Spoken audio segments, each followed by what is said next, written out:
Good morning, everyone. Yep. Now we come to the rise of medieval church. The last time we were together, we ended at 476, the year 476. It's an important event because that was the fall of Rome, right? So Rome came to tolerate Christianity in 313, and the Council of Nicaea was at 325. Then in just a little over 100 years, maybe 150 years, then the whole Western Roman Empire collapsed. And so with the collapse of the Western Roman Empire, how does Christianity fare in that particular era? And the time period we'll be covering is about 500 years, 476 to 1054. Right, 1054 is where the church in the west and the church in the east split.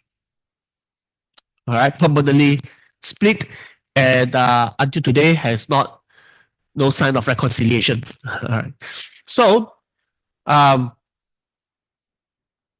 so we have the division of the Roman Empire. This is how it looks like in 395, very close to the starting of our time. So there's a Western Roman Empire. As you can see, that the Western Roman Empire has one major church city, and that is Rome. Whereas in the Eastern Roman Empire, there are quite a few. There is Constantinople, that is the capital city, and there is Alexandria in Egypt, northern Egypt, right? And there is Antioch, and there is Jerusalem as well. Well, Antioch and Jerusalem were not as powerful. After all, there weren't that great cities anymore. Jerusalem especially was given an apostolic see simply because it is a respected ancient city of faith. So really the struggle, or rather not, maybe struggle is not the right word, the dynamics is between Rome, Constantinople, and Alexandria. And the last time we were together, we talked about the Council of Chalcedon, where the Monophysites or the Miaphysites, they believe that Jesus is one blended nature. So it's basically the God-man nature. So whereas the Rome and Constantinople, they held on to the Chalcedonian solution, which is that Jesus Christ is one person with two natures, divine nature and human nature, right? Truly God, truly man, one person, two natures. Whereas this is to, in part, combat the Nestorians who say that Jesus is two separate persons. Okay, Jesus is two separate persons united by a face.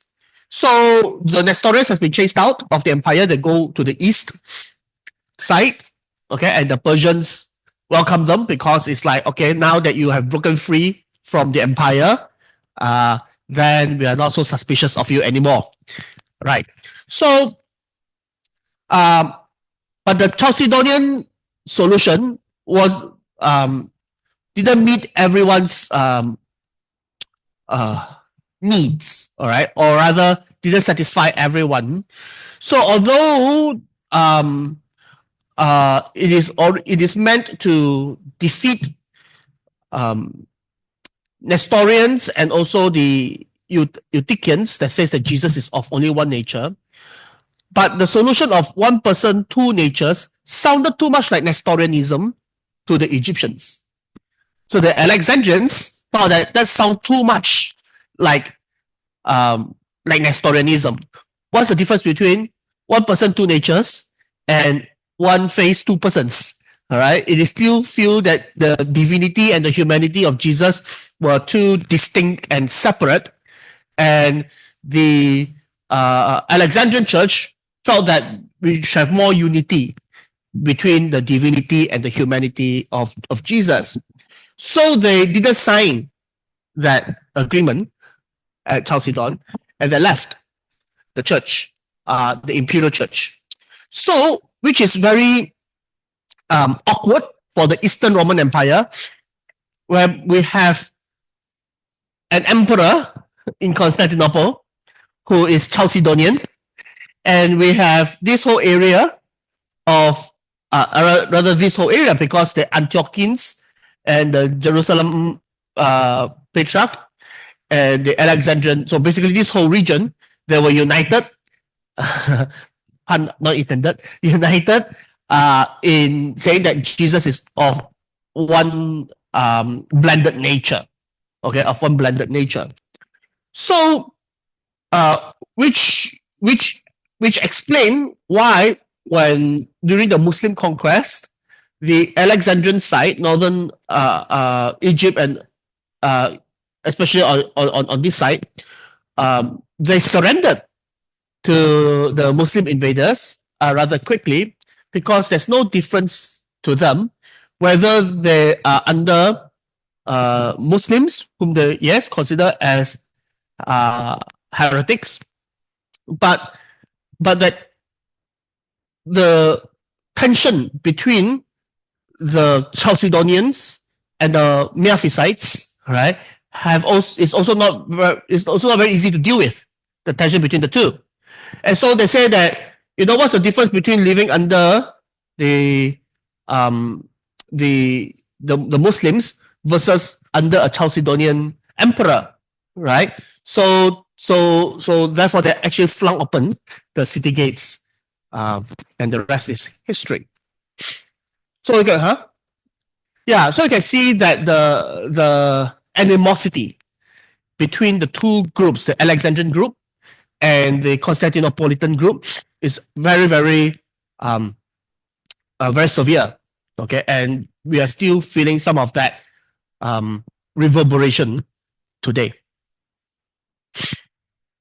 Although happily in the 20th century they signed an agreement to happily in the 20th century, 1970s, they signed an agreement to say that let's try to understand each other. Yeah, it took them 1,500 years to decide to talk to each other. Okay, all right. So what happens in the West? Let's talk about the West first. All right, then we'll go back to the East. In the Western Roman Empire, when the Roman Empire falls in 476, then the civil government is no more, right? The imperial government collapses. So in the West, the Roman political infrastructure collapses. So what happened is that the church became the most stable institution in the West. You see, so people still need to eat. People still need to have their cases adjudicated. People still need to have commerce done, but they can't do it under the auspices of the emperor because there's no more emperor.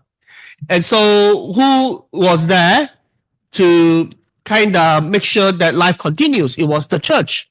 So the church gains a lot of respect and prestige and also power. And the big city of the big church city of the West was Rome. So, and happily, right before the fall of Rome, they had a very capable Pope Leo the First. Now we recently elected Pope Leo the 14th. All right. Pope Leo had a very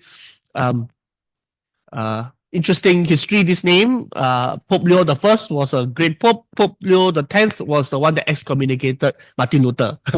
So now we have Pope Leo the 14th. So Pope Leo the 14th, he in 452, let's go with the last one. In 452, he managed to persuade Attila the Hun not to sack Rome. Rome was like defenseless.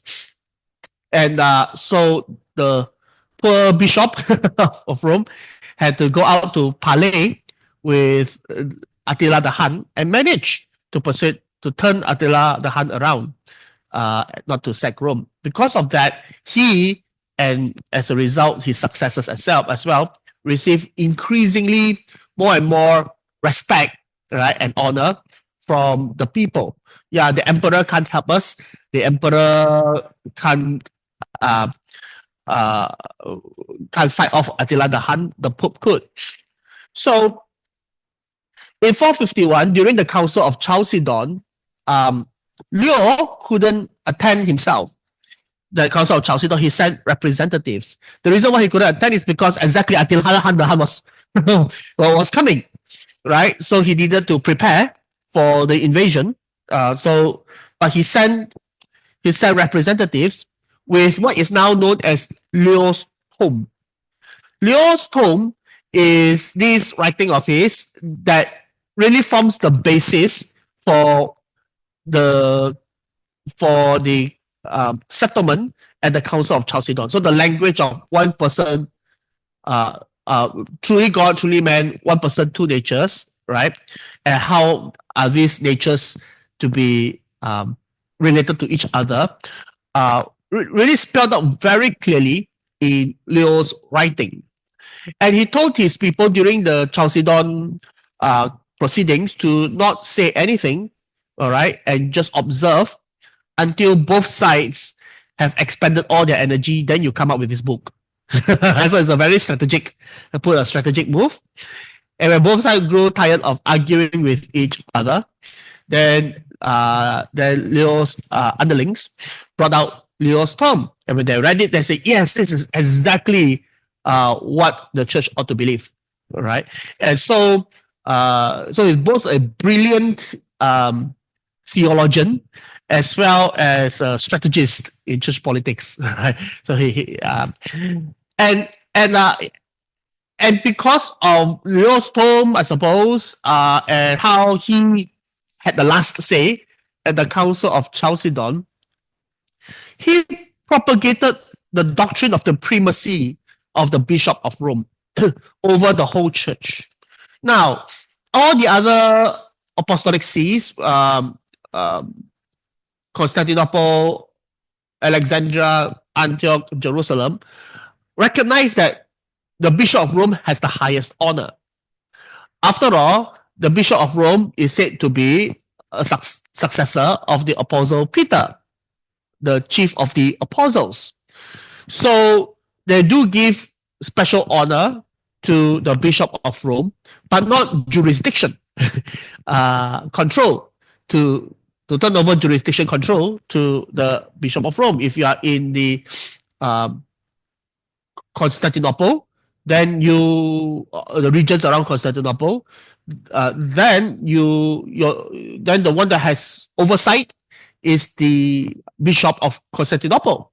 If you are in Egypt, then the one who has oversight is the Bishop of Alexandria, right?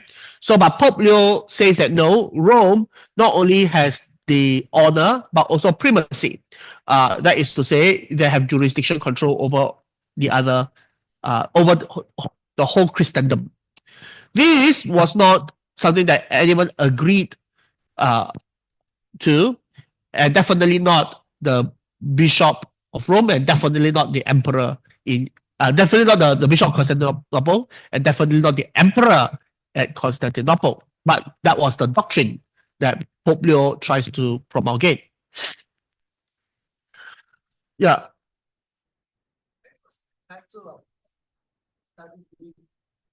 From the very start, Pope, it comes from the Latin papa, means father. Yeah, so therefore there is the Pope of Alexandria, the Pope of Constantinople, right? So Pope is just a term for papa. It's just a English anglicized papa, right? Papa just means father, Holy Father. Huh? No. Yeah, the Pope of, you just Google the Pope of Constantinople. If you anglicize it, they would prefer to call it the Metropolitan Patriarch of Constantinople or something or rather. Yeah. The Greek Orthodox comes under Constantinople. No, but the Greek Orthodox Church is under the jurisdiction of the Pope of Constantinople. Yeah. Yes. Huh? Leo's tomb. Accepted. Used as the basis for crafting the not really a creed, but the statement. Yeah. Yeah. Leo's tomb. All right.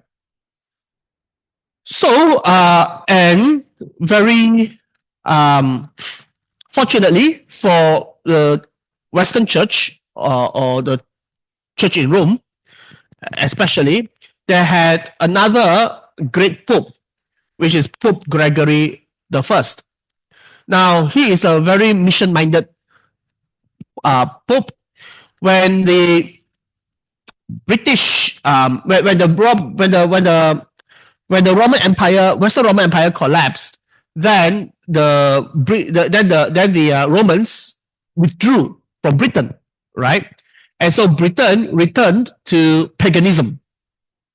And so there was a need to re-evangelize England, right? And Scotland and Ireland. So Pope Gregory the First organized a mission team to the Anglo-Saxons. Augustine of Canterbury, for example, is the most famous missionary to England. Not Augustine of Hippo. Not this another Augustine. The Augustine that you are familiar with is Augustine of Hippo in North Africa. This is Augustine of Canterbury. So he reorganized church finances. So he has two very he's talented in two ways. His primary talent is really organization skills. Right? He's got great organization skills. So he reorganized the church finances and he organized the charity system. After all, we have the collapse of the Western Roman Empire. So who is going to be in charge of distribution of stuff? Okay, of food and necessities. So the church took it upon itself to do the work, hospitals and so on and so forth. So he is a well-beloved Pope Gregory the First, and he reformed the liturgy and in what eventually became the Gregorian chant. what eventually became the Gregorian chant. All right. So due to a succession of strong popes, the church really earned its place as the supreme authority in the Western Roman Empire. Not so much in the East because the emperor is still there. You understand? Right. So with the collapse of the empire, so the church had gained a lot of trust and respect and also power from the people. Okay. Any questions with regards to how the papacy rose to great power?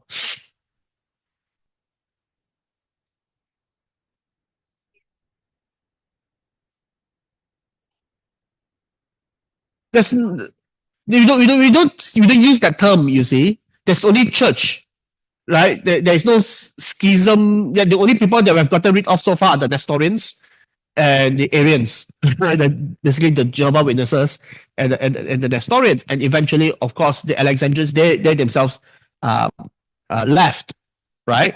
So then the church in the West and the church in the East, there's two leaders, right? There is the Bishop of Rome and the Bishop of Alexandria, right? So one functions in the West, the other functions in the East. There are still one united church.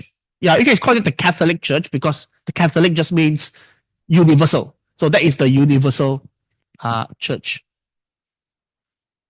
Yeah, it's the same. It's the Nicene Creed. The Nicene Creed. Yeah.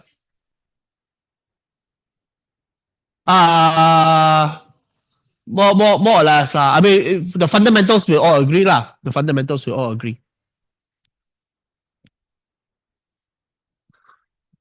Not yet, ma. So Mariology really came into great. Has always been there. Has always been there in the church fathers, But with Chalcedon, that use the term that Mary is the mother of God, right? She is the Theotokos, the bearer of God. Then that language being, although the purpose of the phrase mother of God is to show that the person that she gave birth to is God, right? That is a point, not just a human being, but the God man. So that was the goal of that phrase, mother of God. But of course, well, you can imagine how it can take a life of its own, right? And go on a separate trajectory altogether. Also, in this period of 476 to 1076, there are three more such councils after Chalcedon. There's altogether what we call the 7 ecumenical councils. 7 ecumenical means it's agreed to by both Rome and Constantinople, right? By both the West and the East. But why call it ecumenical when you didn't include the Alexandrians? Well, we consider them heretics, right? They're the monophysites. We consider them heretics. So within the Orthodox faith, right? The ecumenical church, there's 7 councils altogether. After Chalcedon, there's 3 more. The 7th one, the reason why I'm saying this, the 7th one, the last one, was to support the use of icons. Okay? Iconography, icons, icons, veneration of icons. Yeah. So then, when we have the veneration of icons, so we have the veneration of saints and the veneration of Mary. So after as a result of the 7th ecumenical council, that say that if you ban icons, that's heresy. So that also greatly increased high Mariology and also the veneration of saints. It would be heresy to not allow icons. Yeah. Because before the argument is something like before the incarnation, God said do not make images of anything. But since God became incarnated, God became physical. So what's wrong with the physical? What's wrong with physical representations then? So if you deny iconography was like denying the incarnation.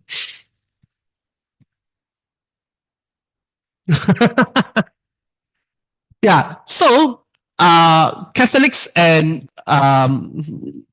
Orthodox, Eastern Orthodox and Western Catholics, they subscribe to all 7 because they are the ones who attended the all 7 ecumenical councils. Protestants, Lutherans, some Anglicans will accept all 7, but more recent denominations would accept maybe the first 4 up to Chalcedon. Yeah.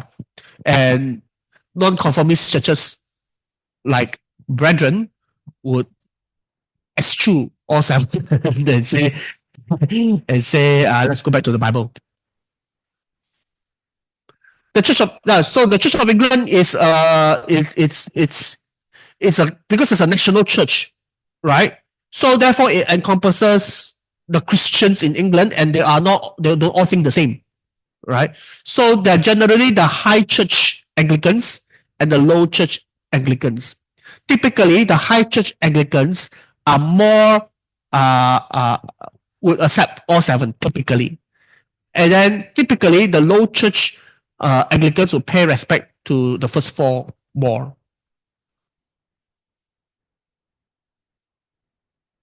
That's a 7th one. 5 is not really that. 5 is just Justinian trying to do a power play. That kind of confirm what the church has already decided, that no that we say no to monophysites and no to Nestorians. Six, I can't quite remember what it was about. The seventh one is the one that I think the six and seven are probably related to iconoclasm. Yeah.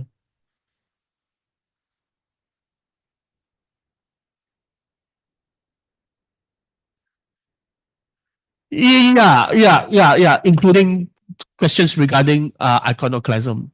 Because in terms of doctrine of the church, we kind of settled with the fourth one of all the things relating to the doctrine of Christ and the doctrine of the Holy Spirit. Um, Doctrine of the Holy Spirit, we kind of settled in Constantinople. And here in Chalcedon, we finally have a very good doctrine of Christ. So 567, I don't, in my mind, doesn't contribute that much to doctrinal refinement. Yeah. In my mind, I mean, people who specialize in this area will say, Stephen, you're wrong. I'm sure I'm wrong. Yeah. Okay. Bear in mind, I'm not a church historian. I'm a Old Testament. Old Testament guy, but in the context of a church, you get what you can only get what you get. All right. Okay. All right. So during this period in the West, there is this great expansion of monasticism, especially, like I said, with the collapse of the Western Roman Empire. Now, with the acceptance of Christianity as the religion of the Roman Empire, that sparked the start of the flourishing of monasticism. But with the collapse of the Roman Empire, people want to run to the mountains, want to run to the monasteries, right? Life was tough. So one guy who is the most influential monk in the West is Benedict of Nursa, the Benedictine monks, right? Must have heard of them, the Benedictine monks. And he wrote the rule of Saint Benedict. All right, he wrote the rules of how to be a monk, how to run a monastery, and he has a slogan, ora et labora, pray and work, not just pray and then expect other people to feed you, right? There's no more Roman Empire to feed you. Okay, so you don't have a burden on the people, right? So pray and work, ora et labora, and he encourages moderation, not extreme asceticism. All right, don't be like the pillar monk, stay on top of the pillar. Okay, right, stand in the cave for years, don't sleep. That kind of a thing. So he made monasticism really livable, and how to run monasteries. So really the monastic movements that is today, right, within the Catholic Church still traces its roots or its rules back to the rule of Saint Benedict. Some orders may have expanded on the rules, other orders may have emphasized certain aspect of the rules, whether it's the Jesuits, whether it is the Franciscans, or whether it is Augustinians, right? So, but they all come from Saint Benedict. The new pope is from the Augustinian order, right? Martin Luther was Augustinian. There were Augustinian monks. So, anyways, yeah.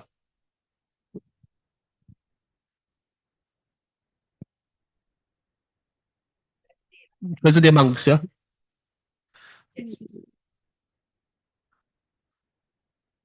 Catholic, they are orders, they are monastic orders within the Catholic Church. Yeah. Yeah. The Pope today. Yeah. Augustine of Hippo, I believe I might be wrong. I'm not sure. I think so. Yeah, like I got to check on that. Let's check on that. Yeah, yeah. It's a monastic order. That means that yeah, they have different rules and different emphasis. Yeah, Augustine of Hippo.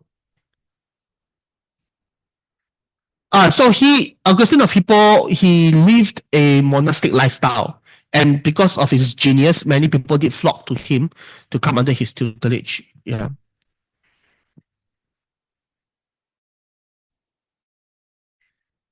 No, but the benefit of Nosa, what he did was that he systematized.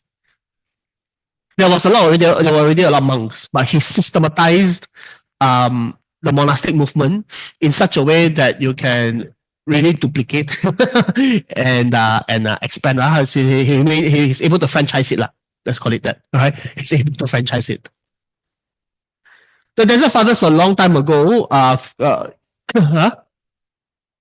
Before these guys, the original guys, Anthony the Great, Pachomius. So those were the Desert Fathers. They're more in the east. They're more in the east. So I'm talking about in the west. All right.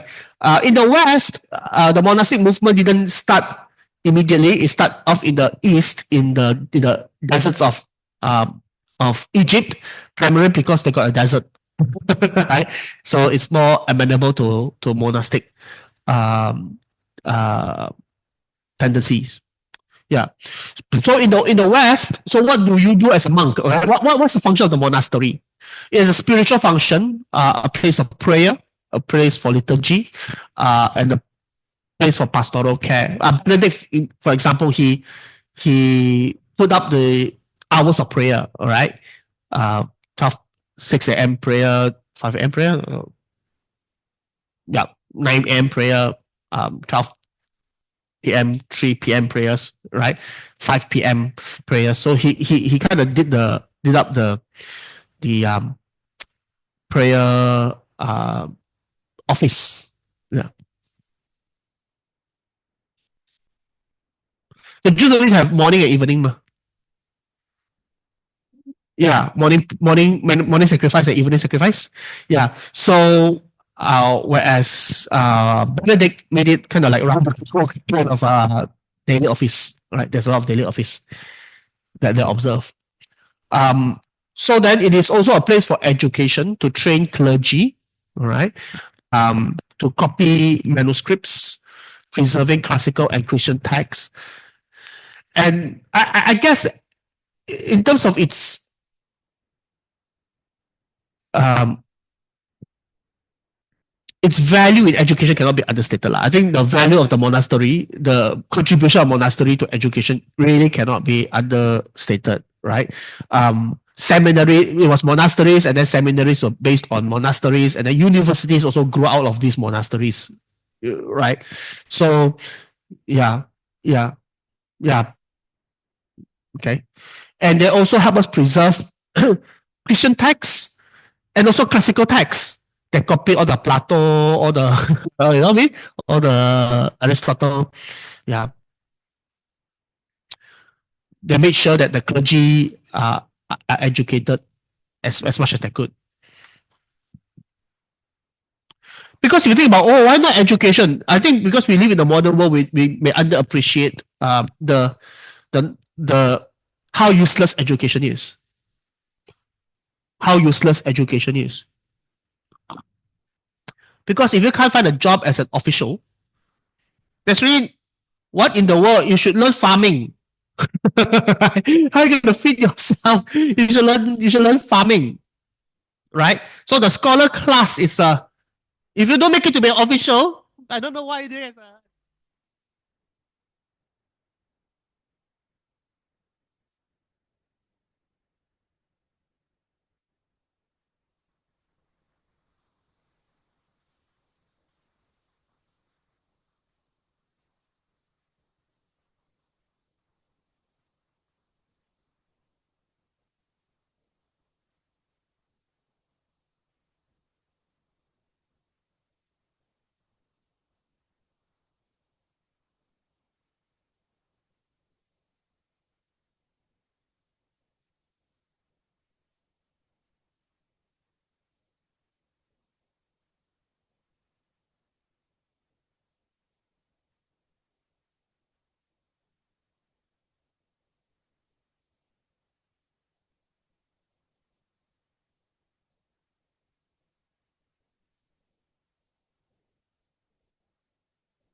So they manage estates.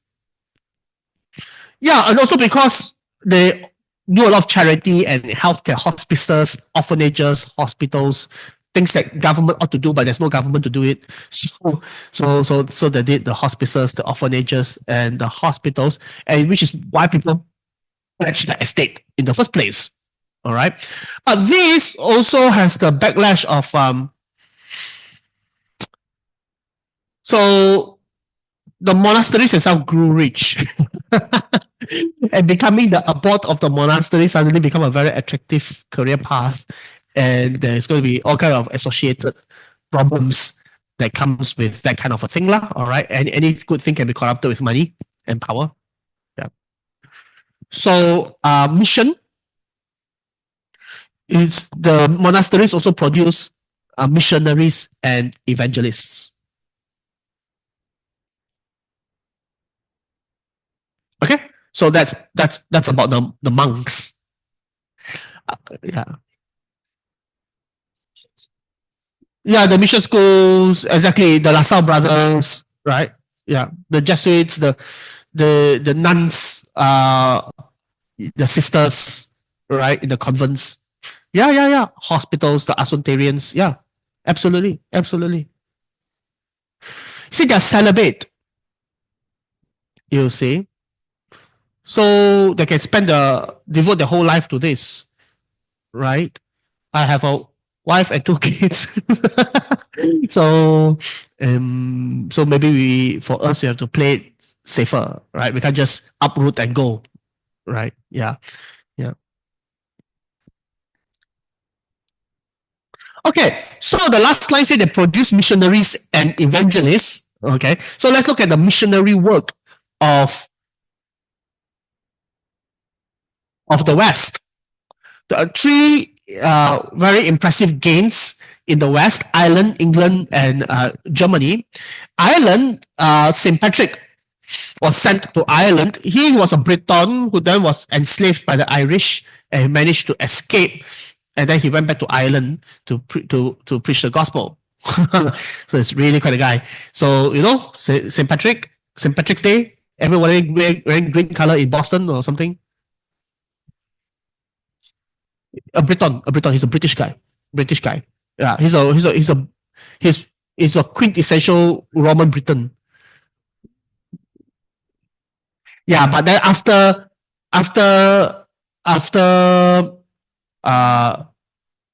Roman withdrawal, right? Yeah. So Ireland, St. Patrick was really successful. So successful was he that Ireland became the center for mission work. They are the ones that send out missionaries. So the Irish monks are famous. Irish monasticism, they're famous for sending out missionaries throughout Europe. So really the work center moved from Rome to Ireland. Really, at this point, Ireland became the most important center for evangelization, for sending out missionaries. Notably, Columbanus died in 615. He ministered in Gaul and Italy. Columba, he worked among the Scots, the Picts, right? The Picts, the tattooed people, right? So very instrumental in converting the pagans, right? Ireland sin. Huh? No, yeah, the Vikings that came from Finland, all those places. Okay, all right. And then in England, after 476, when the Romans withdrew from Britain, Anglo-Saxon paganism returned. Okay, returned. And so there was a need to re-evangelize England. Gregory the First, that we have talked about, he organized a mission team led by Augustine of Canterbury. He's called Augustine of Canterbury because he went there and he founded the church in Canterbury, right? Which now the Archbishop of Canterbury become the see of Canterbury, right? The Archdiocese of Canterbury. So there's two archdioceses in England, Canterbury and York, right? So they are the two most senior clerics in England. So Canterbury. So he managed to convert the pagans, and from England sent out two well-known missionaries. There's not many missionaries, but the two best-known ones are Willibrord and Boniface. Willibrord was sent to Netherlands, Frisia, today Netherlands, and the most famous one will be Boniface, was sent to Germany. And so Gregory from Rome sent Augustine to England. Then Augustine from England sets up the church there, and then a couple hundred years later sent out Boniface to Germany, and Saint Boniface cut down the sacred oak of Geismar. So there's a right, people were worshipping this tree. The sacred oak of Geismar at Geismar. So that was people were worshipping trees, right? And this sacred tree at Geismar, he cut it down and he converted the pagans.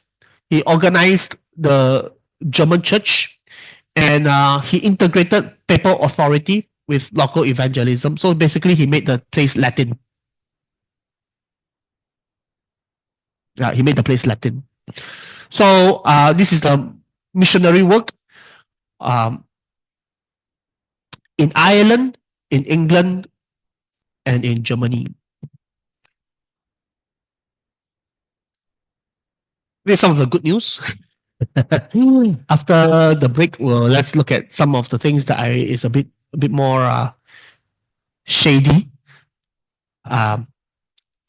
So with every good thing, there must be some bad stuff. So after the break, we will talk about some of the some of the more less savory stuff. Okay. Yeah.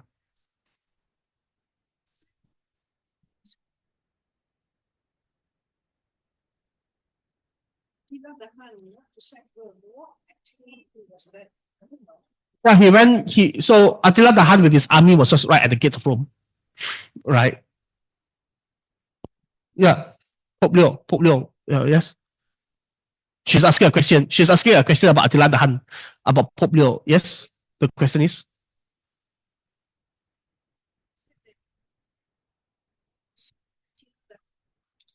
Yeah. Yeah. So Attila the Hun was at the gates of Rome, intending to invade and sack the city of Rome. Yeah. No. Rape, pillage, take all the things and chow. Yeah. So yeah, Pope Leo went out to discuss with Attila the Hun on why he shouldn't do such thing. Yeah, and he succeeded. He succeeded, and people then, of course, then would the emperor was still there, right? This is 451. The thing died in 476. So there's still 25 years before the collapse of the Western Roman Empire. So you can see how even before the collapse of the Western Roman Empire, people's allegiance are already shifting from the emperor to the Pope because the emperor couldn't get it done.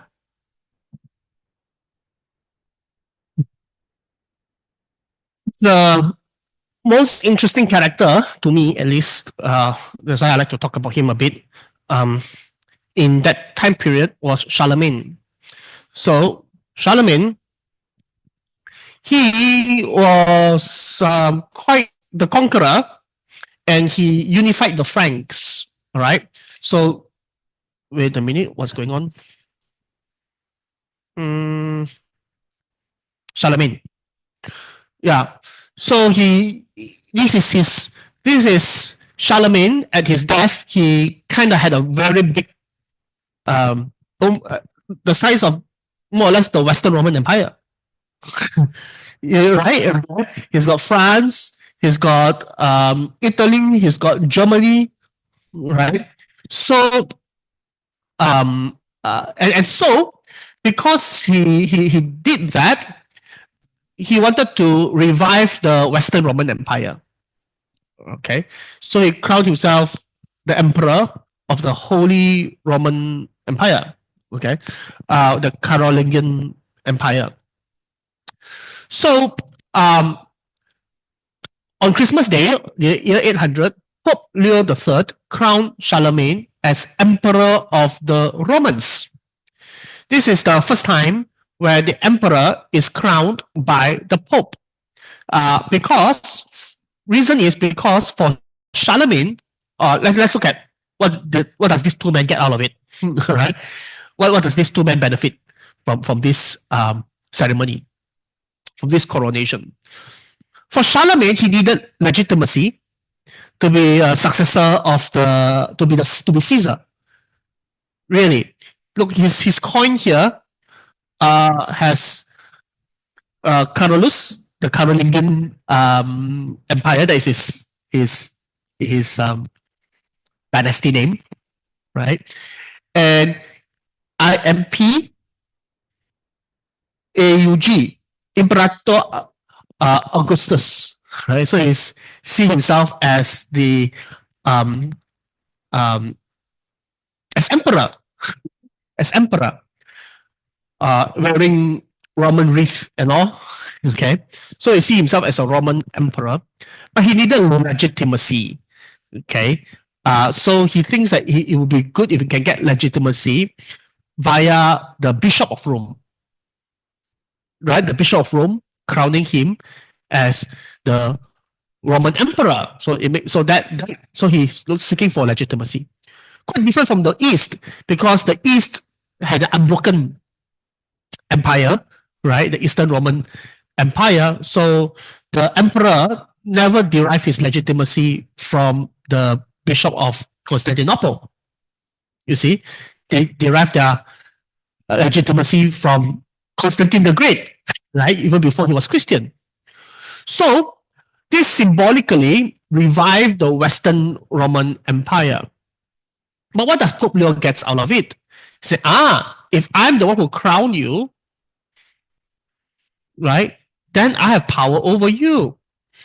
And that future emperors will have to be crowned by popes. So theory is that if I can crown you, then I can dethrone. If I can enthrone you, then I can dethrone you as well. So he asserted the papacy's power to crown emperors. Because the Charlemagne also called himself the most Christian king, right? The most Christian king. And in order to support the church, after all, his legitimacy comes from the church.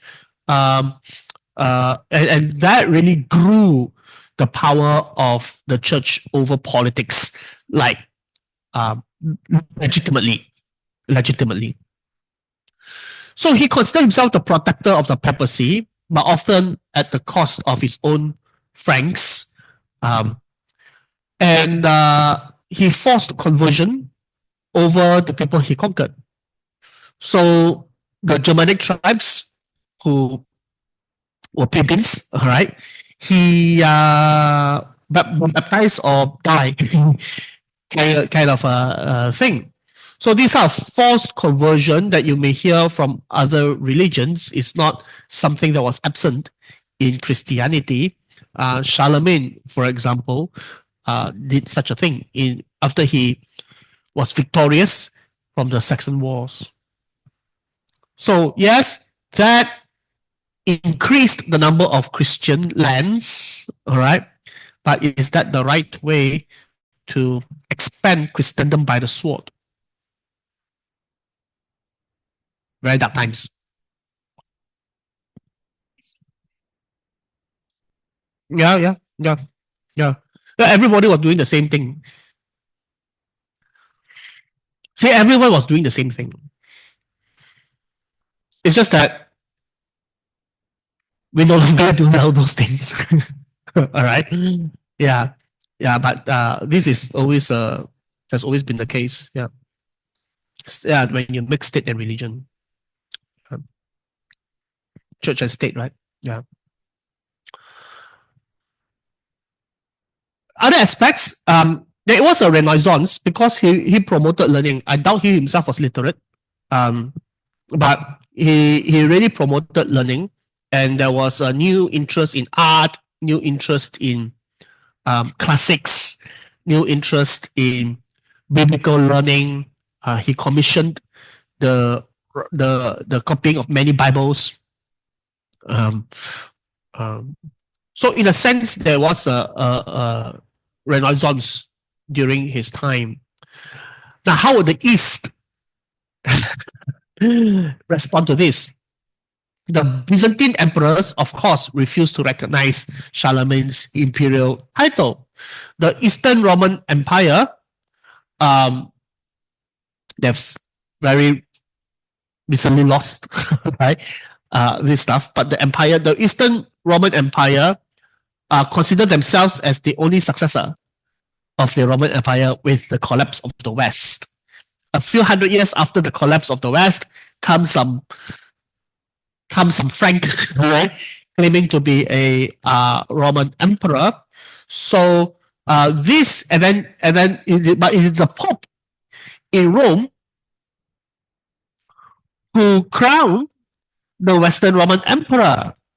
So this, right, became a really sore point between the Bishop of Rome and the Bishop of Constantinople.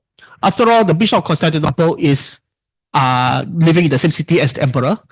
Okay, so obviously they have a relationship, right? And so politically, the Eastern Roman Empire, the Emperor, right, does not recognize Charlemagne as Emperor, but in the spiritual side, okay, what does it mean for the Bishop of Rome to crown a Western emperor that is not recognized by the Eastern emperor, right? So that caused a lot of tension between the Western Church and the Eastern Church. Can you see the effect of that?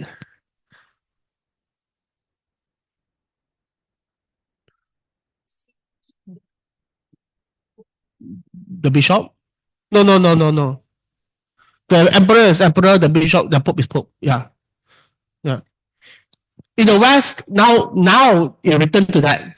The emperor is emperor and the pope is pope, right? The pope has so much power over the emperor in the West. And in the East, the emperor has more power than the pope. Political power lah.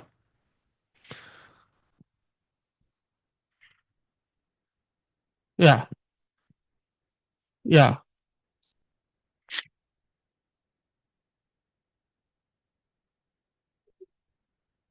Yeah. There's a little duchy here. No, the Pope will be in Rome. Yeah.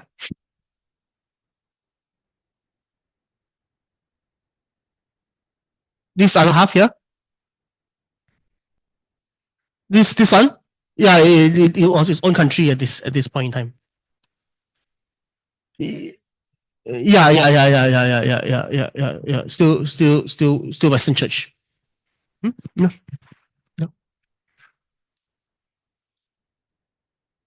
Yeah. Cordova, Emirate of Cordova.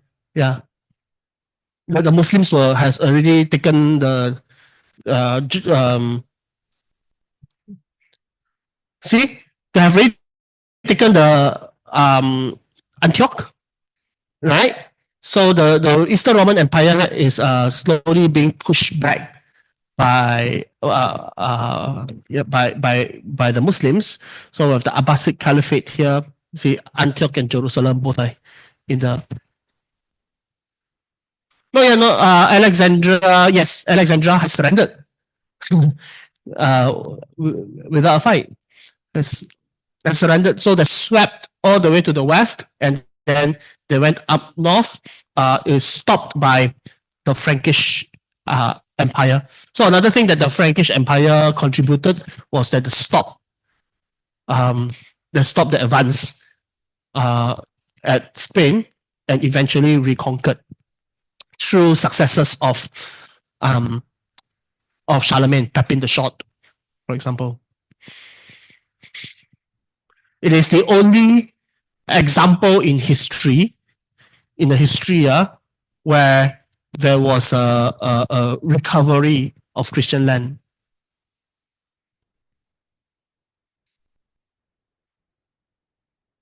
Yeah, Spain and Portugal. Yeah. The Iberian Peninsula.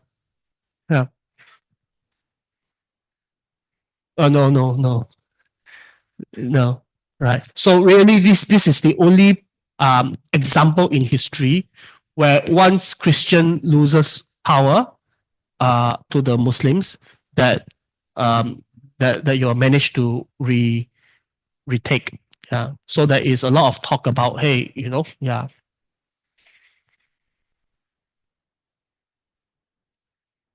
There's a lot of terrible things, right?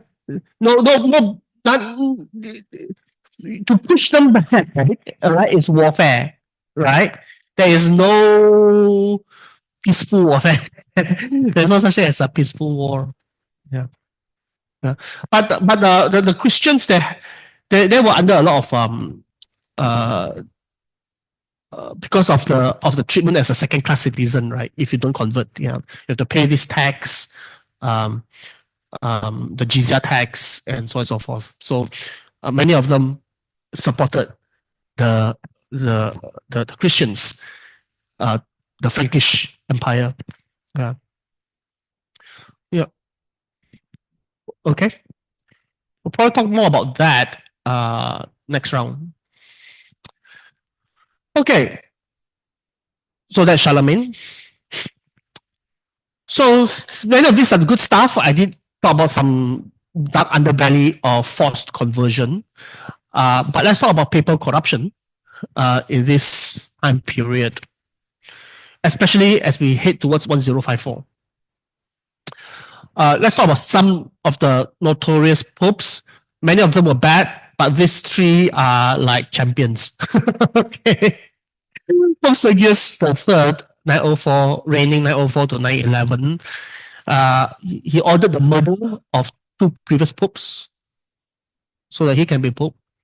He fathered a illegitimate child who eventually became Pope John the 11th with his mistress, who was a Roman aristocrat, who was basically the effective ruler. The mistress was actually the effective ruler of the papacy behind the scenes. So Pope Sergius wasn't really interested in. He's interested in the position. That's why he murdered the two poor guys. But he wasn't interested in ruling, I suppose, and so entrusted his mistress. He's supposed to be a celibate monk. He's supposed to be a celibate priest, right? But he has a mistress who was really the one who is calling the shots.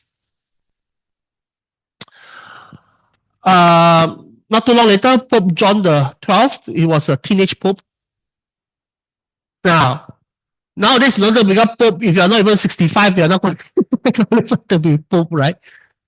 First of all, now, in order to be a priest, right, that is like a 10-year process. I was just talking to this Catholic priest over at St. Joseph's Sentul, right? 3 years of philosophy, 3 years of philosophy, 3 years of theology. So that's 6 years of education. And then another 1 year of deaconate or something, and then another 3 years of do not know what before 10 years in total, 9.5, 10 years before you become a priest. Okay, and that is just a priest, a parish priest, right? And then some bishop had to die, then somebody get to be appointed as bishop, right? And from bishop to cardinal, then only, you can become pope. after that. So you can't be 50 and be pope now. You know what I mean? So for him to be a pope as a teenager is basically what family pulling strings, right? So the papacy was kind of controlled by the nobility. So it's a power play. You understand that? So it's politics. So basically, rich and powerful families, aristocratic families, who are trying to buy their way, try to outmaneuver the other families to install their guy, their son, as the pope. He became a pope as a teenager. He led a scandalously immoral life. There were rumors that he turned the Lateran palace into a brothel. He died while in bed with a married woman, probably murdered. Okay. Huh?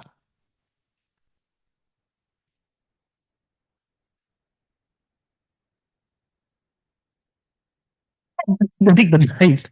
See, he became the only guy who became pope 3 times. Not least because one of those times he sold his position to was his uncle? So somebody, to a relative, Gregory the sixth, for money. um, yeah, Cameron he abdicated in favor of Gregory the sixth, because Gregory promised paid him a lot of money. So yeah, some of the very notorious popes in the leading up to the split in 1054. And there were many ecclesiastical excesses. Simony. Simony come from the, simony, the English word, buying and selling of office. It has to be a legal term, simony. You can look it up. The English word simony actually comes from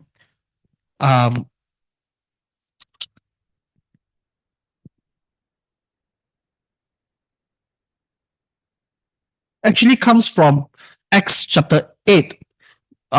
In Samaria, there is Simon the magician who wanted to buy the power to lay hands so that people can receive the Holy Spirit, to basically buy church position, right? Buy apostolic position. And so the term simony, right, has come to mean buying and selling of office. So you can buy anything. Pope John the 12th family bought their way into the papacy, bought their way into becoming a pope. So because positions, anything is for sale.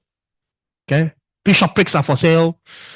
Abbeys are for sale, so you can be a board of a monastery, okay, by buying that position.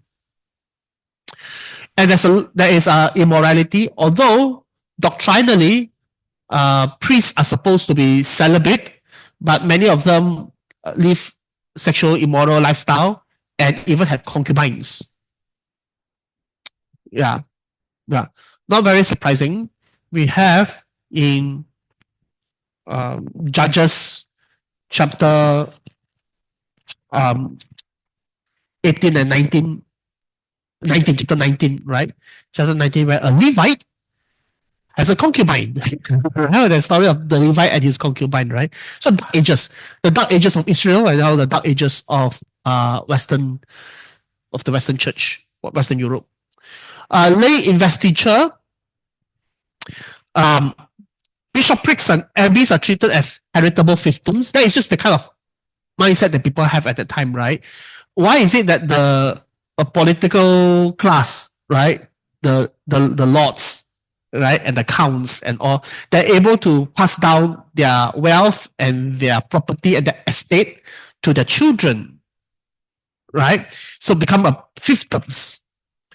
Why then can't we treat the bishop office, the bishopric, and the monastery abbeys, right, the same way? Since now they can have illegitimate children anyways, so it become hereditary.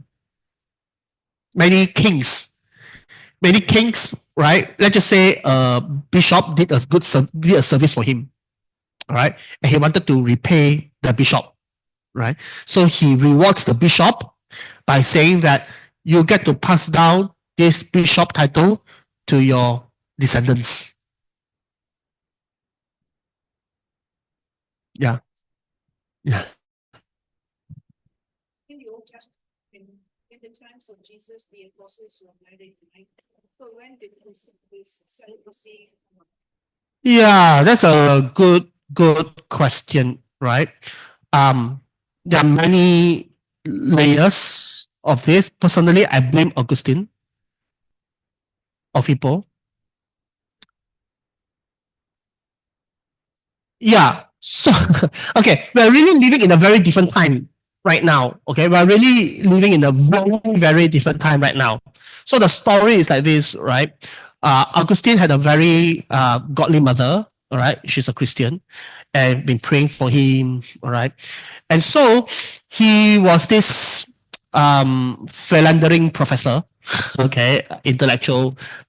He's a professor. He has a lot of girlfriends, and he led a very immoral life. And so, in order to rein him in, okay, he was like 30 plus, I suppose. And so his poor mother tries to arrange for him to be married to a good Christian girl from a good Christian background who was 12 years old.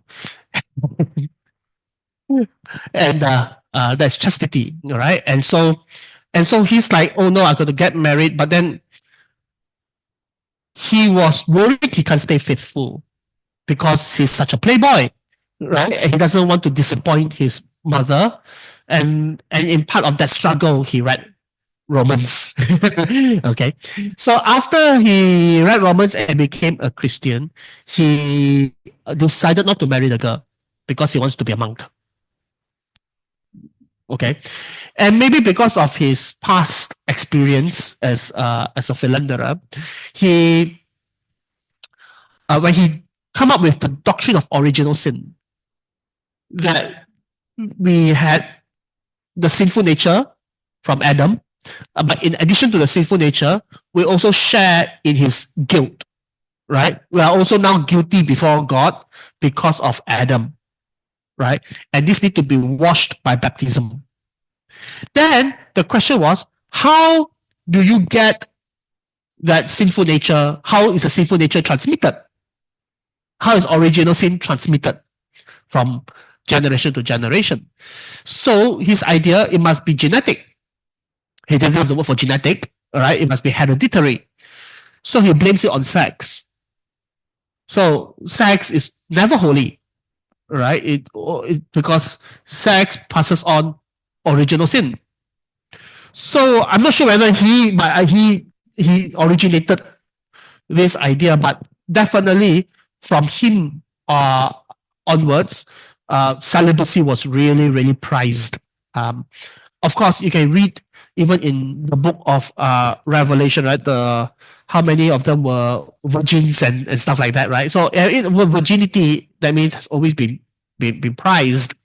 But that priests should not marry really start with the monastic movement in the West, and really became a big thing after Augustine. But I'm sure that it has always been. Paul himself says that it's much better that if you want to serve the Lord, don't get married, right? Because if you get married, then you have to please your spouse instead of just serving God wholeheartedly. Yeah.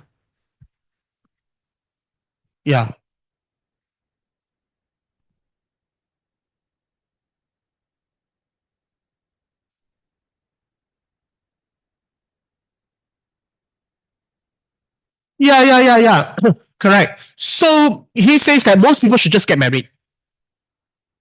Those who don't get married in order to serve the Lord, right, is a very small group of people who have that gift. It is better to get married than to indulge in lust, right, in sin.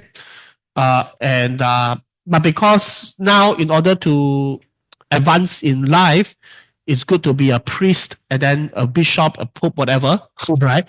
And where you're supposed to be celibate then, but then they don't have that gift of celibacy, right? So instead of getting married, they have mistresses and illegitimate children. Yeah. So, but the same is not so in the East. The Eastern Orthodox Church doesn't have the requirement of celibacy. Yeah.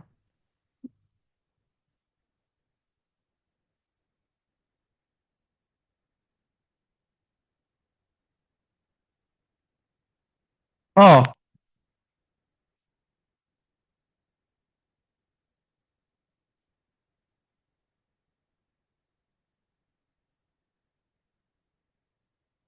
yeah. So there is something probably in Colossians 2. There is probably something um in Corinthians as well. Yeah. First Corinthians chapter 7 talks about marriage, the principles of marriage. Okay. First Timothy chapter 4.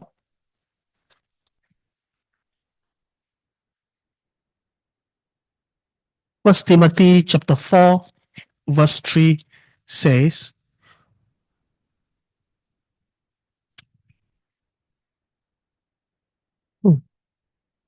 so First Timothy chapter 4, verse 1. Now the Spirit expressly says that in later times some will depart from the faith by devoting themselves to deceitful spirits and teachings of demons, through the insincerity of liars whose consciences are seared, who forbid marriage and require abstinence from foods that God created to be received with thanksgiving by those who believe and know the truth. Yeah.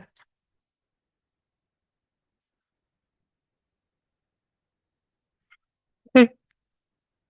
So, and there is some doctrinal drift as well. Many superstitions and syncretism kicks in, mainly because of the newly conquered territories that haven't been discipled. And some of this forced conversion anyways, right? So the church couldn't handle them. And so they had to syncretize with their old religion because nobody was there to teach them the doctrines of the church. And so they syncretize it. Much of Christmas tradition comes from this syncretism of marrying local native religion stuff with Christianity. The Christmas tree, the Easter bunnies, huh? Yeah. Maybe Christmas itself. Christmas itself. The winter solstice. And superstitions, right? A lot of superstitions going on, doctrinal drift. Development of novel doctrines, purgatory, doing penance, right? Kind of all during this time period. Okay, so that is the Western side. What happens in the Eastern side? Okay, what happened in the Eastern side? So in the Eastern side, what's going on in Constantinople meanwhile? Politics-wise, the Eastern Roman Empire continues to rule from Constantinople. It is called the Byzantine Empire because Constantinople, before it was called Constantinople, was called Byzantium. So that was the city of Byzantium.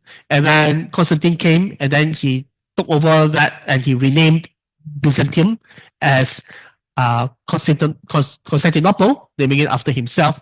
So the Eastern Roman Empire is also called the Byzantine Empire. It continues to exist. So one of the interesting emperors of that time period was Justinian the Great, Justinian the First. he sought to build a harmonious cooperation between the imperial throne and the church. After all, there had been some history of emperors who were monophysites. And monophysites, that means more with the Alexandrian than with the Chalcedonian. And so he wanted to probably cement Chalcedonian faith, all right, in the East. He built the Hagia Sophia. You don't know what's the Hagia Sophia? Oh.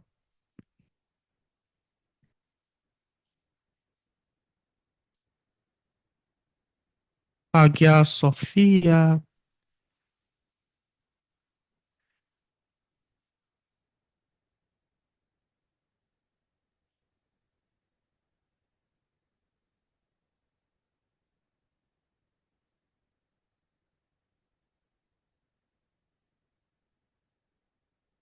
This is the Hagia Sophia.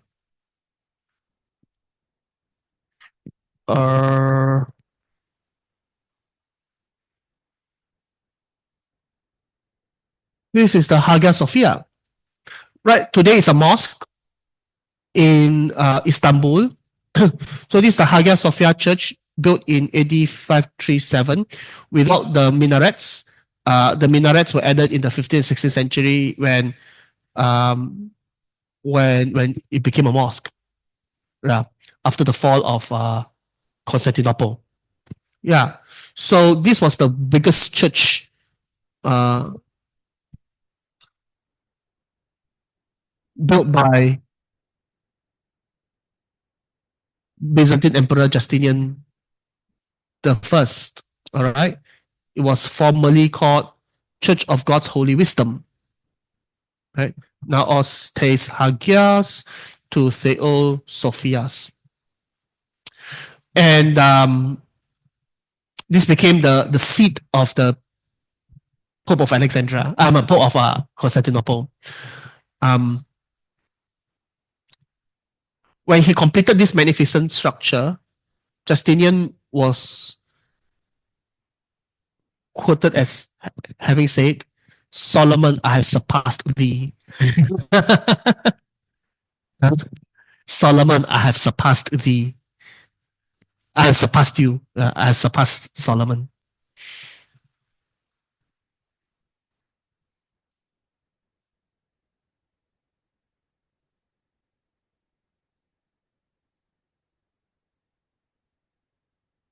So all kind of things lah.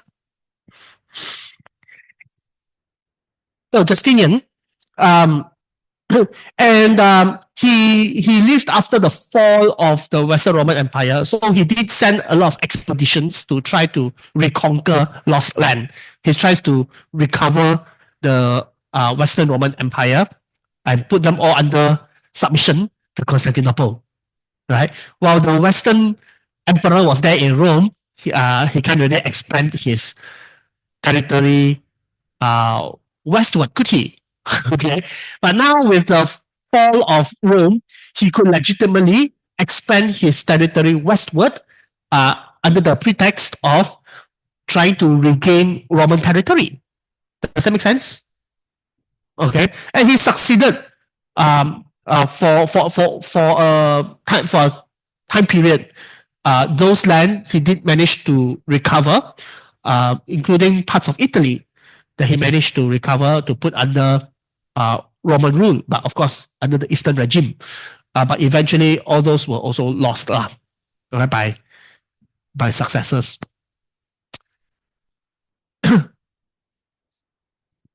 Huh? Constantinople is the city, is the capital city. Constantine died long ago. Yeah, so Justinian he rules from Constantinople, right? Okay, he rules the Eastern Roman Empire. He rules the Eastern Roman Empire, and when the West collapsed, all right, now, yeah, so while the West was still there, the only way for the Eastern Empire to grow is eastward into the into the Arabic world, okay, or northward, right? So, which they kind of succeeded in a lot of ways. Never westward, right? Because that is the sibling empire, right?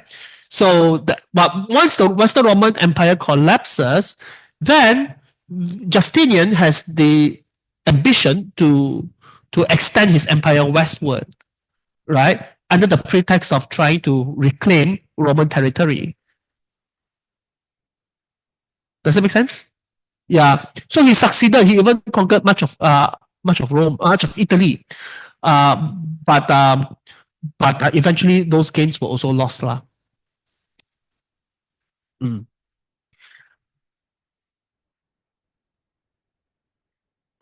He continued to battle the Miaphysites and the Nestorians. He convoked the fifth council just to cement his gains against the Miaphysites and the Nestorians.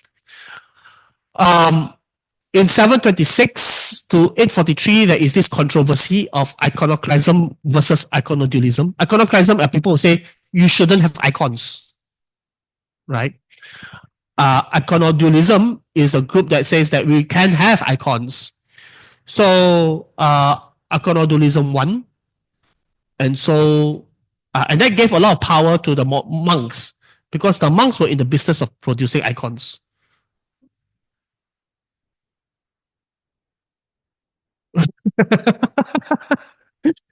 Yeah. Eastern theology is very different, you know. Whereas in the West, a lot of emphasis is on the atonement on the cross, right? Jesus dying on the cross. In the East, the emphasis is on the incarnation. So, and flowing out from the emphasis on the doctrine of incarnation is that incarnation is God becoming visible. While God is invisible, you shouldn't make any imagery, all right, of what ought to be invisible.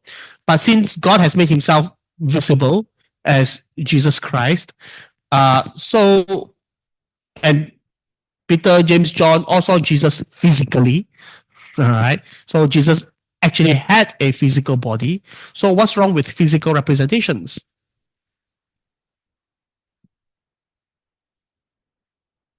After all, I'm not asking you to worship the icons.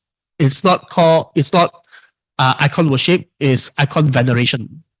So they make a distinction between venerating something and worshiping something as God. So worship means giving your allegiance to ultimate allegiance to God. Right. Veneration is honor and respect. Yes. Yeah. I'm talking about the East as a whole. During the time period between the fall of Rome and the breaking up of the church.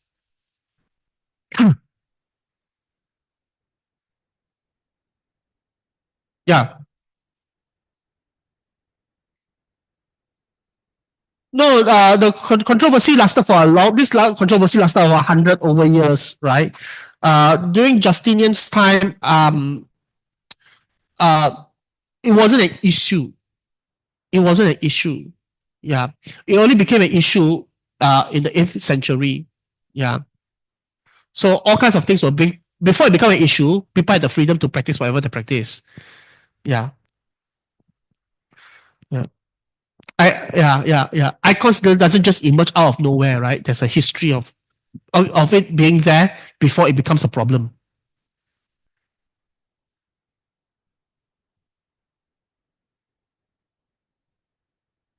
No. Not just this is not this slide is not on Justinian. Justinian is politics point number 2. I'm moved to theological development of the Eastern Roman Empire. Okay, Eastern Roman Empire, the theological developments. They had to battle the Miaphysites because the Miaphysites were in their empire. Right?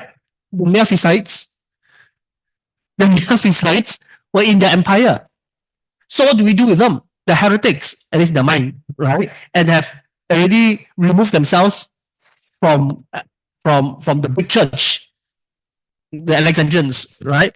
So do we impose a separate tax on them. What do we do with them, right? And they don't want to submit as well. Okay, so now we have two denominations within the empire and has to be dealt with. And over here is where the Nestorians are, right? So there's always pressure from this side and pressure from this side of the theological kind. Whereas in the West, they battle the pagans. So syncretism, right? The West is syncretism. Arianism often shows up from time to time in the West, but in the East, it is the Miaphysites and the Nestorians. Okay, so Eastern monks are different from Western monks. Eastern monks, they didn't have Benedict of Nyssa. Benedict of Nyssa is in the West, right? So they follow Basil the Great. That is more like their hero of Eastern monasticism. There's a lot of silence, a lot of repeating of the Jesus prayer. The Jesus prayer, not the Lord's Prayer. This is the Jesus, Son of God, have mercy upon me, a sinner. Right? Jesus, Son of God, have mercy upon me, a sinner. So a lot of this repetition, and a lot on silence, and a lot of focus on theosis. Theosis is the doctrine that God became, like I said, the emphasis is on the incarnation. The incarnation is about God joining himself to humanity. All right. So Athanasius, the guy who came out with the Nicene Creed, right? He says God became man so that man may become God. I'm serious. God became man so that man may become God. And the controversial part of that line is the first part. Yeah, because the whole church already accepted that God's intention is for man to become God. All right. But if the one who became a man is not God, right, then how can he make us God when the one who became man wasn't God? So he was actually trying to defy the incarnation. because Athanasius was fighting the Arians who said that Jesus was not in the same nature of the Father, with the Father. Understand? So then in the East, not to say it isn't so in the West, it is also, but that the West focus a lot more on the cross, right? Whereas in the East, focus a lot more on the incarnation, and so focus a lot more on the participation. God participates in human nature, and we participate in the divine nature, right? Do you have that verse? Partakers of the divine nature? Yeah. 2 Peter chapter 1. Yes. So, and then how do you then partake of the divine nature? So Jesus says, unless you eat of my flesh and drink of my blood, you shall have no life. No, you don't have eternal life, right? So he who eats of me shall also live because of me. So therefore, that communion, the Holy Communion, right? Yeah, it contains the mystery of theosis. So take regular. Theosis, being made God. Being made God. You talk about, okay, what is this being made God? Nonsense. You may call it nonsense. I don't call it nonsense. It is good old-fashioned theology. The church fathers, what they do is that they make an important distinction between essence and energy. Essence and energy. So here is fire. The essence of fire is fire lah. All right. So the fire that is burning, that's fire. But the fire emits its energy, right? So that if you put a metal rod, okay, into the fire, then the metal rod becomes fiery, right? You take it out, it's still red. You hit it on the ground, fire will still come out, right? Okay. So the question is, so obviously the fire, the rod participated in the fire. Okay. That is why it's fiery. Just as fiery as the fire. Does that make sense? Okay. But did the metal rod change its nature from being metal to being fire? No. So there isn't a participation in the nature of fire. There's a participation in the energy of the fire. Such that the moment you lose communion with the fire, all right, then after a while, it'll be like Moses' fading face of, right?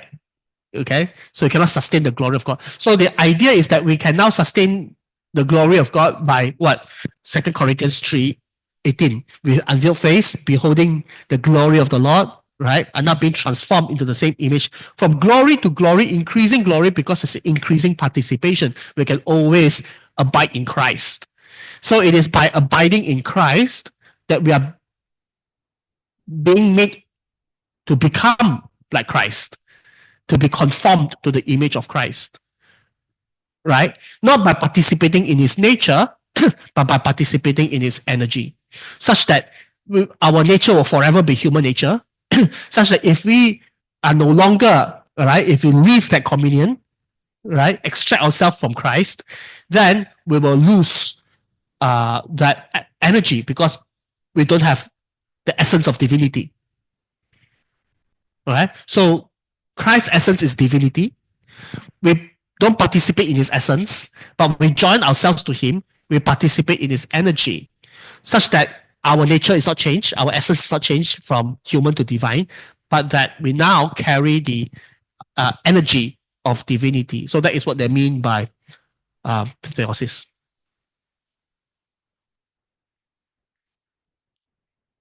Nestorians, yeah.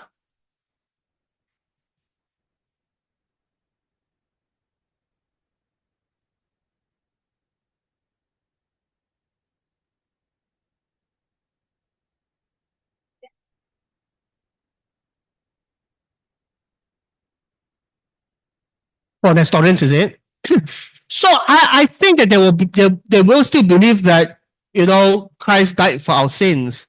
But it's just that philosophically, it makes no sense that if it is the human Jesus who died and not the divine Son who dies, then he can't pay for all our sins, doesn't have that magnitude to pay for all our sins. I think that it is right to say that if you are a Nestorian, then necessarily you cannot also logically hold to the sufficiency of the atonement.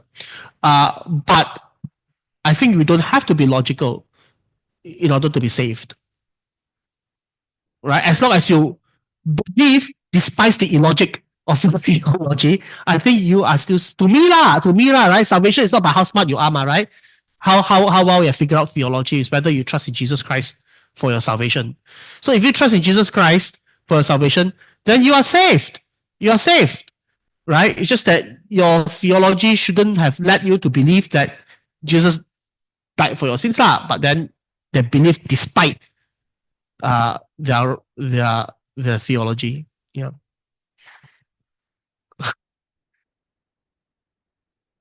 Okay. Yeah. So so Eastern monasticism is very different from Western monasticism. And they also did many missionary work.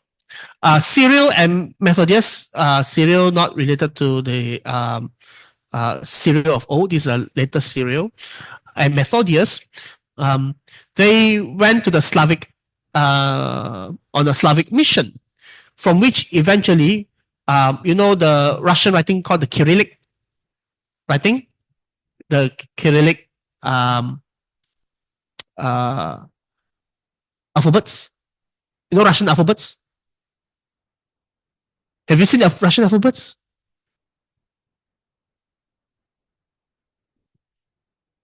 Anyways, they invented writing for these tribes, you know, and their writing system, the alphabet, still still being used today in the Slavic nations, such as Bulgaria, okay,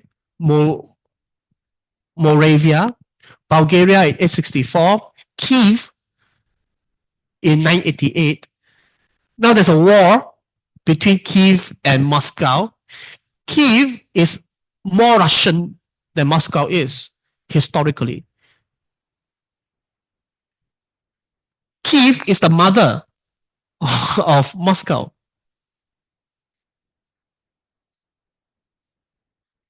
You join us. Why we join you? So President Zelensky say that with your this we don't we so he says that we are supposed to be your mother, but we don't have such a son. Yeah, you think that this is some ancient Sajara is still being played out today, that the Ukrainian Orthodox Church is actually more senior than the Russian Orthodox Church in Moscow.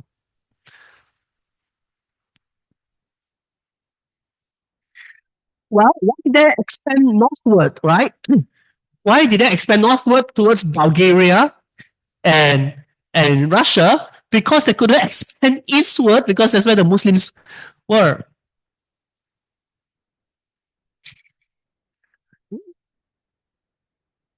So therefore, this region here, right, is Eastern Orthodox today. Right? Whether it's Russian Orthodox, Russian Orthodox, Ukrainian Orthodox, or some of these other Greek Orthodox, right?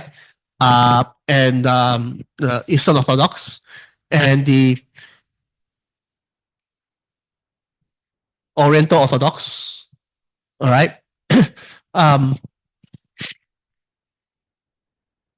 India, yeah. Matoma Church will be part of the obviously, right? How does the Westerners get there? Right? How can the Westerner get to India? They're blocked. So in fact, the Westerners, they were just like they kind of like there's a fullest extent. The only way for the West to expand is through the sea, which they then did in the age of exploration. right? So you think that the Roman Catholic Church, right, is the worldwide church? No, it's because they went to the sea. The Westerners, they went to the sea, to South America, right, and then to Goa, right? Okay, to the Philippines, to Malacca, right? So it is because of that the Roman Catholic Church has a wider reach, simply because of the age of exploration. But in terms of before the age of exploration, they were impoverished. You know what I mean? In terms of having new places to go to, there isn't many new places to go to. But the East, they weren't doing very well as well. They managed to go to the North. That's about it. Because they were under a lot of pressure from the Muslims, right? Eventually, they lost all the East lost all of this, the West lost all of that, right? The West also lost for momentarily. Spain and Portugal as well. The Nestorians made it to China. So the earliest Christians in China were Nestorians during imperial times.